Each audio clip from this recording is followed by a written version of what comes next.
Hi, a very happy new year to everybody from my side and from Medoc Health as a whole. Uh, 2025 was a crazy year, and 2026 is already, even on day one, starting to feel very interesting. The year we had recently, it was filled up with a lot of exciting challenges, and it was filled up with some very crazy experiences as well. I started a podcast uh, three 3 weeks ago, and the objective of that podcast was to get in conversation with people and learn from them. While I am getting in conversation with a lot of people, the essence of the podcast is to just press record. That's what it's called. That's what you can see on your page as well. So I thought, you know what? Let's just press record. Let's see how many of you are actually interested in listening to some of the wildest experiences that I've had in the last 3 years of entrepreneurship. Uh, and 3 years of entrepreneurship in the same company, which is also a very rare thing I've noticed in my network. It's a good benchmark for ensuring that what you're doing is in the right direction. So, first of all, as a 22-year-old, running this company has been a privilege in terms of experience, a privilege in terms of the network that I'm getting, the exposure that I'm getting. This is something which is unparalleled. And so, if you ask in terms of uh, experiences, there are a lot of very, very small incidents which I feel can be great learning opportunities for anybody who wants to get on this way. So, today's just press record is just between you and me, and it's going to be more of a monologue. But well, we are going to do a lot of these moving forward. So today's episode is basically around the most intimidating thing for any founder, and it is so intimidating that I'm uncomfortable even talking about it because I don't ever know what comes out. Uh, this is the most important, most useful, most underrated, and the most uh anxiety-inducing thing for anybody who is even thinking of entrepreneurship. This is competition. Competition scares you, it pushes you, it helps you build, and most importantly, it helps you sell. Uh, but on the other hand, it also creates enormous, enormous pressure. I recently met a founder of a pharmaceutical chain, and he went all the way to creating multiple pharmaceutical stores. It's retail and creating a good turnover and everything. But immediately, right after competition stepped into his market, uh, he was completely shambled with respect to every single aspect of his business. Everything was out of control of all of a sudden. Competition really intimidates a lot of people.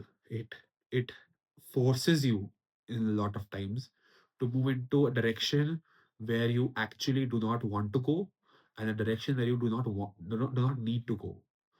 So today's episode, and again, I have not promised anywhere that this is not going to be long. It's going to be very long. uh Today's episode is going to be mostly around competition, and candidly speaking, no script whatsoever. Whatever I think about competition, honestly. And most of my conversations, they happen with a pen and a paper. So I'll be writing whatever comes in my mind as well, just to ensure that we're in the right track of things. So this is going to happen. This is the first time we're doing this. So I'm just giving you a basic brief around how this works. So when you talk about competition, uh, at Medoc, when we started, we did not think of any kind of competitors. We did not see whether Bracto is doing what we're doing. We did not see if HealthClick is doing something similar, Mfine is doing something. We did not even bother looking into it. It is only later. When we realize there is a thing called venture funding, when we realize that there's a thing called angel funding, and that you have to create a pitch deck, and that pitch deck is supposed to have a slide which is supposed to be labeled as competition, that is when I realized personally that you're supposed to look into competition. And uh, it is always intimidating. You are trying to build something which you are very naive to think is your own, new and fresh idea, and then somebody throws 50 other people or 50 other teams which are stronger than you, older than you, smarter than you in a lot of ways, trying to build the same thing. And in my case, when I went out looking, there are stages to this thing. The first stage is denial. So let all founders, they have this stage. It's called they are not my competition. This is the worst position to be at because you are losing out on a huge amount of experience, exposure, learning opportunities, a lot of things. The way you need to look at it, if you are in denial of the fact that that other startup or that other company or that MNC which is trying to build a small vertical which is your business basically, if you are in denial of that, remember, you can also learn from their experiences. So quit the denial, accept it that they might be a good competitor, and look into every small nitty-gritty of it. We have multiple reasons to say that they are not my competitor. That line, it comes out because of multiple reasons. Maybe you are just a subset of their business. Maybe they are just a subset of your business. Maybe your market is different. Maybe your customer base is different. Maybe your product is very fresh and hence it has better automations, AI, whatnot. Here's what you need to actually understand. If your customer is thinking that this is a competitor, or if that business is taking away your customer, it is your competitor. That's it. It can be something completely different. In my case, my biggest competitor was not any other software company at all. My biggest competitor was paper itself. Then, after that, of course, there are other competitors as well, other software companies as well. And then those are actually good competitors. But never ever think that something which is not in your industry is not your competitor. If you're building a hardware which is, say for example, helping somebody check their blood pressure, that watch manufacturer, smartwatch manufacturer, is your competitor. You cannot say that they're not my competitor because my space is in medical equipment and my space into that guy who's building the smartwatch is going to come into your industry and he's going to disrupt it. He is going to, maybe not today, maybe in 10 years, but it's going to happen. So you need to understand that maybe what you're seeing as a competition, that is not my competition, is your competition. So let's get out of the denial, pop yourself out of it, because once you do that, you will see enormous growth. The reason I say that is purely because uh, once you realize that something is your competitor, you start seeing the things that they're doing, the journey they had, and then you live through that journey. I'll tell you why. Because you are also living almost the same path. So you're able to project that, okay, very simple example. I am thinking of acquiring 70 hospitals. Then I look into my competition. One of my competitors was able to do 350 in the same amount of time. And then I can come to think of it that what did that person do to get 5x my assumed or estimated number to get there? The reverse also happens, that maybe it took you 6 months to get to, say for example, 3 customers, whereas your competitor got to 30 customers in a span of a month. What is he doing? What is it that's different? What can you do about it? Second thing which competitors do, which is very amazing, is they create a red ocean. The concept of red ocean and blue ocean is something which I was introduced by a mentor. Uh, so this is hear me out. A blue ocean is pure. It's unexploited. It has clean water. It has a lot of fishes, which means customers, which means money. It has very few boats here and there, very clean. Red water is water with a lot of blood. Blood in the terms of competitors fighting against each other, in terms of resources getting scattered and spread out. Lots and lots and lots of very problematic, uh, basically, rush. Uh, some sort of fight happening everywhere. Problem with that is that the second you walk into red water, the second you walk into a red ocean, you will become one of them.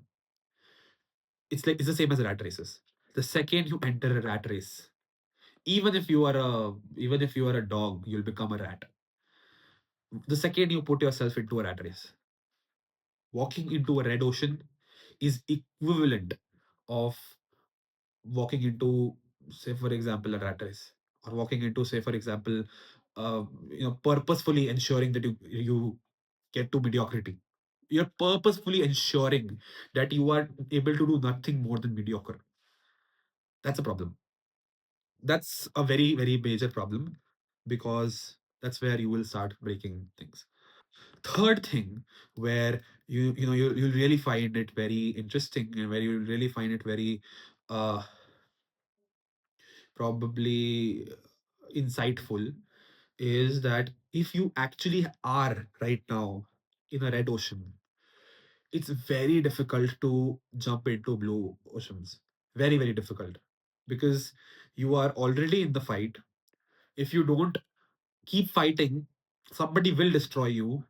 And most importantly, and the most painful of all things, is that it becomes very addictive to be in that rat race. Rat races by default are very addictive, because the second you move a little bit away from those rat races, you will start feeling a very heavy FOMO around the fact that what are you doing, and around the fact that this is not going to work out. Maybe that was better, because you're able to sustain, because the market, because everybody is running in the same direction, even though they're killing each other.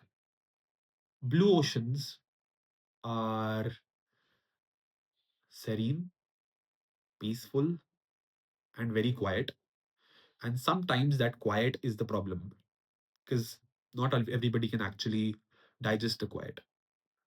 NVIDIA, for example, is a very good example of somebody who was in a red ocean, but as things moved forward, they kept sailing and they kept sailing and they kept sailing until they reached blue ocean. So that's the thing. Similarly, you take any company today which is very huge. You pick up Google, you pick up YouTube, you pick up Instagram, you pick up anything at all. You would always see a lot of competitors, and then slowly, they kept on racing, and then they reached there. How do you how do you actually survive now? If you're in a red ocean, you just keep sailing. You keep sailing and you keep sailing and you keep sailing until you reach a blue ocean. And so this is a very important thing. Your competitors will make you realize where not to enter. And if you're early, very very good. You have an option to move aside. If you're late and you're already in that area, you're in that area, don't give up, because eventually even the most red of all oceans will become, well, either green or you'll die. So you have nothing to lose, or you have everything to lose, but there is nothing else that you can do, right?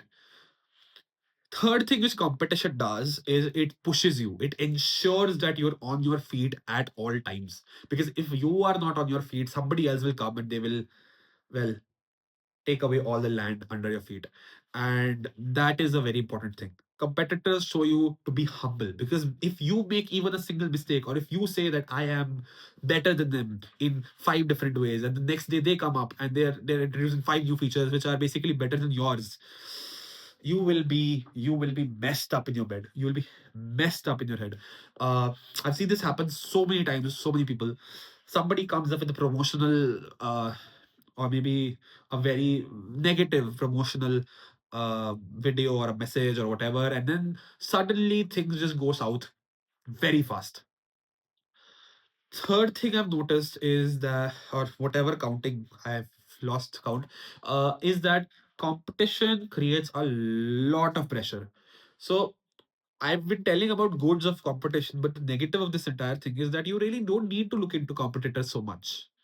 In the first year of building a business, if you're thinking about competition, you're not building your business, you're building that person's business. Get my point? You need to understand to keep an eye on competitors, but if you're looking at competition 24/7, you will not be able to think creatively. Creativity does not come from competitors. Plagiarism comes from competitors. And you can only plagiarize so far that you're able to stay almost close to them. Because if you keep plagiarizing, what is going to happen is you will always stay two steps behind or one step behind. Maybe you're copying and you're exceptionally better than them in execution. That's a different story. But can you actually have that kind of confidence that you will be able to execute better than a team bigger than you? That is where it takes the founder's guts, and it literally takes your guts because you'll be puking by the end of it. And I'm telling you this by my own experience. This is it's very real that when you get into a race where you think that I will outpace somebody who's a much bigger machine than you need something else. You need the kind of resolve that nobody has ever seen, and I've been doing that with Medoc for more than 3 years. And I'll tell you, don't do it. Because this is crazy. It's very difficult to do that kind of a thing. Third thing I'm obsessed with third thing. Anyways, so another bullet point on this is that uh that pressure, it keeps digging into your head. It keeps on digging into your head, and it keeps creating this toxic environment, not only for you but even for your team. I personally feel that a startup in its first year should only and only focus on problems, because there is always customer at the earlier stage.